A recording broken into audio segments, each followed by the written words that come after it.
Hello everyone, good morning. আজি বহু দিনৰ পিছত আপোনালোকৰ মাজলৈ এটা লং ভিডিও লৈ আহিছো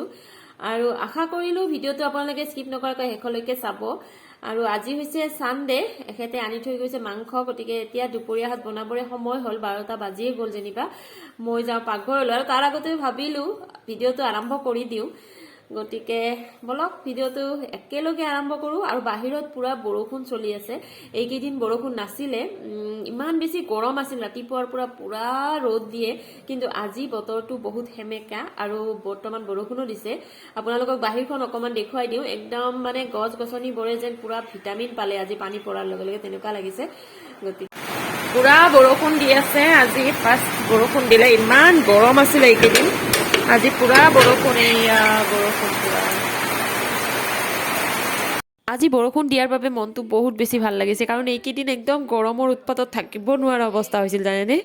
আসলতে এই কেইদিন ৰাতিপুৱা ইমান ৰ'দ ওলাই নহয় একদম এনেকুৱা লাগিছিল যেন সূৰ্যটো লাহে লাহে একেবাৰে তললৈ নামি আহিছে আৰু সিদিনাখন এটা মই পোষ্ট পালো যেটো নেকি সূৰ্য বিস্ফোৰণ ঘটিব বুলি কৈ আছে অৱশ্যে নাজানো সঠিককৈ কি এইবোৰ হয় নে নহয় তথাপিও গৰমৰ উৎপাতত একদম থাকিব নোৱাৰা অৱস্থা হৈছিল আজি বৰষুণখিনি পৰাৰ লগে লগে একদম পানীবোৰ চুই চাব মন গৈছে কিন্তু ভয়ো লাগে নহয় আকৌ বৰষুণৰ পানী পৰি আকৌ নতুনকৈ চৰ্দি লাগি একেবাৰে জ্বৰ হ'ব লাগিলে অৱস্থাই বেয়া হৈ যাব এই কেইদিন ৰাতিপুৱাই পুৱাই একদম ৰ'দ দিয়ে আৰু ৰ'দৰ লগতে অকমান পিছতে বতাহো আহে আৰু বতাহ আহিলে জানেইতো ইমান যে ধূলি বালি একেবাৰে ঘৰটোৰ ভিতৰত সোমাই আহে নহয় একদম নিজৰে ভাল নালাগে আজি বৰষুণ পৰি সেই ধূলি বালিবোৰ নোহোৱা কৰিব আৰু গছবোৰক দেখিলেও এনেকুৱা এটা ভাৱ হয় যেন সিহঁতেও বহুত বেছি ফূৰ্তি পাইছে কিমান দিনৰ মূৰত যে বৰষুণ আহিল নহয় ইমান ভাল লাগিছে আজি সঁচাকৈ বতৰটো ঠাণ্ডা ঠাণ্ডা হৈ গৈছে আৰু গছবোৰে যেন একদম নতুনকৈ কিবা ভিটামিন পালে তেনেকুৱা লাগিছে আৰু আজি যেহেতুকে ৰবিবাৰ এখেতে আনি থৈ গৈছে মাংস এয়া আজি আনিছে ছাগলীৰ মাংস এনে আমি বেছিভাগ মুৰ্গীৰ মাংসই খাওঁ কিন্তু আজি নাপালে সেইকাৰণে ছাগলীৰ মাংস আনি থৈছে আৰু এখেতে গৈছে এতিয়া দুপৰীয়া 12:30 বাজিল মই মাংসৰ কাৰণে যোগাৰ পাতিবোৰ কৰো পিয়াজ নহৰু গোটেইবোৰ ভালদৰে আগতে কাটি কুটি একদম ৰেডি কৰি ল'ম তাৰপিছত কেৰাহী উঠাই দিম আৰু ডাইৰেক্ট মানে আঞ্জাখন বনাম আমি সচৰাচৰ মুৰ্গীৰ মাংসই খাওঁ ছাগলীৰ মাংস বেছিকৈ খোৱা নাযায় কিন্তু আজি এখেতে মুৰ্গীৰ মাংস নাপালে সেইকাৰণে ছাগলীৰ মাংসকে আনিলে বেছি একো নবনাও মাংস আৰু ভাতে বনাম ভাজি নবনাও আৰু কাৰণ এখেতেও যেহেতুকে ভোটৰ ডিউটিত গৈছে গতিকে দেৰি হ'ব দুপৰীয়া সাজ খোৱা নহ'ব ঘৰত আৰু আমাৰ ইহঁতে আকৌ মাংস থাকিলে বেলেগ ভাজি বা তৰকাৰী নাখায় সেইকাৰণে বেলেগকৈ আৰু একো নবনাও মাংস আৰু ভাতে বনাম আৰু মোৰ এয়া একদম ৰেডি হৈ গ'ল পিয়াজ নহৰু আদা জলকীয়া গোটেইবোৰ ঠিক কৰি ল'লো এতিয়া মাংসখন বনালেই হৈ গ'ল আৰু বাহিৰত এফালে বৰষুণ আৰু এফালে মাইকিং কৰি আছে পুৰা কাৰণ ভোট একেবাৰে ওচৰ পাইছেহি 7 তাৰিখে আমাৰ ইয়াত ভোট হ'ব আৰু আমাৰ ঘৰখন যেহেতুকে কলেজৰ একেবাৰে ওচৰত হয় আৰু কলেজত পুৰা ডিউটি পৰিছে মানে ভোটৰ সকলো কাম কলেজতে হয় আৰু আজি 3 দিনমান আগৰ পৰাই একদম পুৰা লাইটিং আৰু মানে একদম বেলেগ ধৰণৰ এটা পৰিৱেশ হৈ পৰিছে তাত এইয়া বিৰাট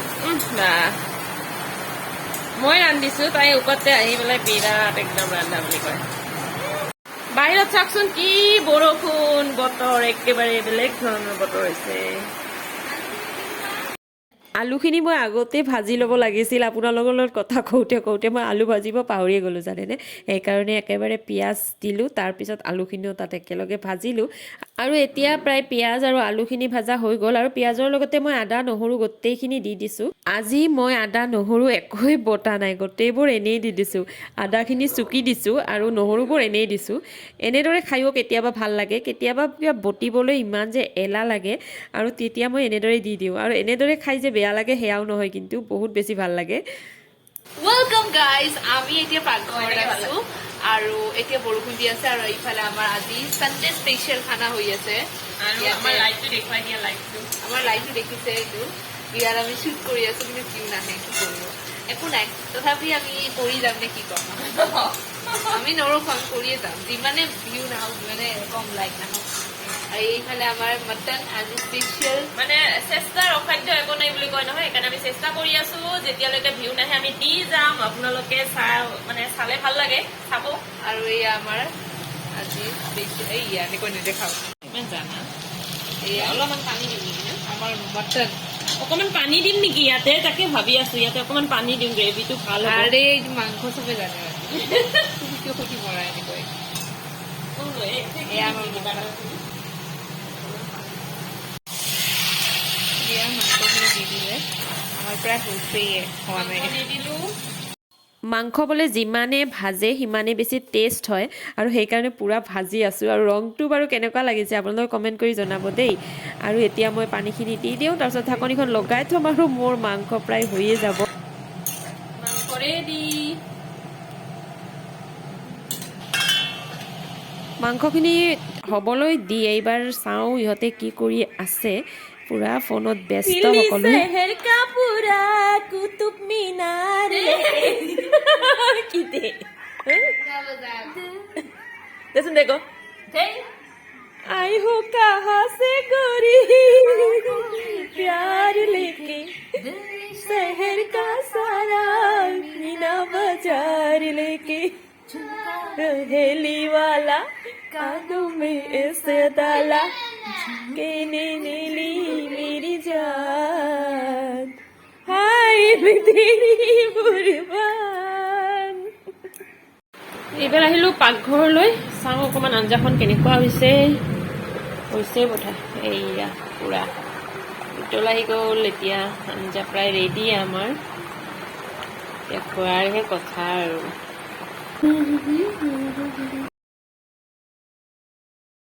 ভাত সাজ হৈ গ'ল যেতিয়া একেবাৰে খায়ে লওঁ আৰু এতিয়া সময়ো ভালেখিনি হ'ল যেনিবা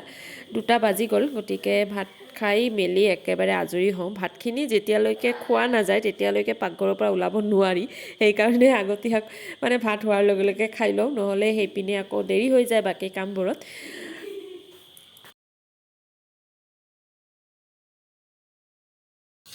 ভাতখিনি খোৱাৰ লগে লগে আকৌ বাচন বৰ্তন ওলাল এইবাৰ এইবোৰ ধুব ধৰিছোঁ এয়াই আৰু মানে কিবা এটা খালোঁ যদি মানে যিখিনি খাওঁ তাতকৈ বেছি বাচনে ওলায় মই আকৌ বাচনবোৰ থৈ দিবলৈ বেয়া পাওঁ একেবাৰে ধুই দিওঁ আৰু ৰাতিও মই বাচন থৈ নিদিওঁ ৰাতিপুৱাৰ কাৰণে মই একেবাৰে ৰাতিয়ে বাচন বৰ্তন একদম ধুই ধাই ঠিক কৰি থৈ দিওঁ নহ'লে ভাল নালাগে কিবা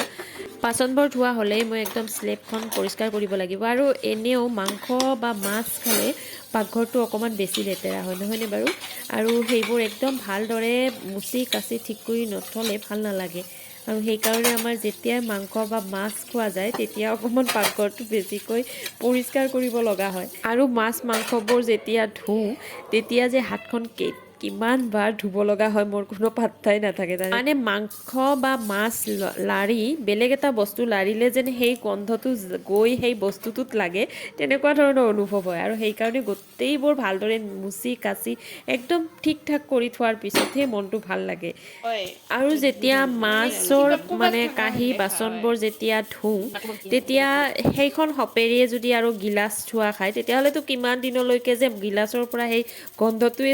নোযোৱা যেন লাগে আৰু সেইকাৰণে মই গিলাচবোৰ আগতে বেলেগ এখন সপেৰে ধুওঁ তাৰপিছতহে আকৌ বাচনবোৰ ধুওঁ মানে দুগুণ কাম বাঢ়ি যাই থাকে তথাপিতো ফাইনেলি মোৰ পাকঘৰৰ কাম হৈ গ'ল এতিয়া হাতখন ভালদৰে ধুই মেলি মই আজি এটা নতুন ফেচ পেক বনাম যিটো নেকি মই ইউটিউবতে দেখিছিলোঁ আৰু ইনষ্টেণ্ট গ্ল' আহে হেনো গতিকে মই সেয়া বনাম আৰু আপোনালোককো দেখুৱাম ইনষ্টেণ্ট গ্ল' আহে নে নাহে মই নাজানো কিন্তু আজি এটা মই এক্সপেৰিমেণ্ট কৰিম বুলি ভাবিছোঁ মাত্ৰ 2টা বস্তুৰে মই ফেচ পেকটো বনাম আৰু যিটো নেকি আমাৰ ঘৰত প্ৰায়ে থাকে সেইটো হৈছে কল আৰু মৌ যিকোনো কলে ল'ব পাৰে আৰু মোৰ তাত চেনি চম্পা কল আছিল আৰু কলটো একেবাৰে সৰু আছিল কাৰণে মই এটাই লৈছোঁ আৰু তাৰ লগত মই এচামুচ মৌ মিক্স কৰি লৈছোঁ ভালদৰে 2টা বস্তু একদম মিহলাই ল'ব লাগিব গোটেইখিনি ভালদৰে মিহলাই লোৱাৰ পিছত মুখখনত ভালদৰে লগাই থ'ব লাগিব 5-10 মিনিটমান লগাই থ'লে তাৰপিছত ধুই পেলালে মুখখনত এটা ইনষ্টেণ্ট গ্ল' আহে কল আৰু মৌ দুয়োটাই স্কিনৰ কাৰণে ভাল আমি পাৰ্লাৰলৈ গ'লেই যে আমাৰ মুখখন ভালে থাকিব সেয়া নহয় আমি কেতিয়াবা ঘৰুৱাভাৱে এনেদৰে কিছুমান বস্তু যিবোৰ নেকি আমাৰ স্কিনৰ কাৰণে ভাল সেই বস্তুবোৰ লগাই নিজৰ মুখখন নিজৰ ছালখনৰ যতন ল'ব পাৰোঁ আৰু জানেইতো আজিকালি চাৰিওপিনে প্ৰদূষণেৰে ভৰা আমি যেতিয়া বাহিৰলৈ ওলাই যাওঁ তেতিয়া আমাক ধূলিয়ে বালিয়ে প্ৰথমতে আমাৰ মুখখনতে বেছি প্ৰভাৱ পেলায় আৰু এতিয়া যিহেতু যিহেতুকে গৰমৰ দিন সূৰ্যৰ পোহৰেও আহি প্ৰথমতে মুখতেই প্ৰভাৱ পেলায় কাৰণ কিয় মুখৰ ছালখন হৈছে আমাৰ একেবাৰে কোমল আৰু সেইকাৰণে কেতিয়াবা এনেদৰে ঘৰুৱাভাৱে কিছুমান পেষ্ট লগাই আমাৰ সেই কোমলতাবোৰ ধৰি ৰাখিব চেষ্টা কৰিব লাগে যিমানেই বেছি কাম নাথাকক যিমানেই বেছি ব্যস্ত নহওক কিয় নিজৰ কাৰণে টাইম ওলোৱাটো বহুত বেছি প্ৰয়োজনীয় মুখত পেষ্টটো লগোৱা হোৱাৰ পিছত মই ঘৰবোৰ অকণমান ঝাৰু দিলোঁ আৰু এতিয়া মই গা ধুবলৈ যাম আহি আপোনালোকক আকৌ লগ পাম গা পা ধুই মই একেবাৰে আহি গ'লোঁ আৰু হয়ো সঁচাকৈ মুখখনত অকণমান গ্ল' এটা অহা যেন লাগিছে আপোনালোকৰ কেনে লাগিছে বাৰু জনাব দেই গতিকে আজিৰ ভিডিঅ'টো ইমানতে শেষ কৰোঁ ভিডিঅ'টো চাই আপোনালোকে কেনেকুৱা পালে জনাবলৈ কিন্তু একেবাৰে নাপাহৰিব আৰু যদি ভাল লাগিল তেতিয়াহ'লে লাইক এটা কৰি দিব আৰু যদি কোনোবা নতুনকৈ মোৰ চেনেলত আহিছে তেতিয়াহ'লে অনুগ্ৰহ কৰি মোৰ চেনেলটো ছাবস্ক্ৰাইব কৰি দিব আকৌ সেই আপোনালোকৰ মাজলৈ নতুন এটা ভিডিঅ' লৈ আজিলৈ আহিলোঁ দেই বাই বাই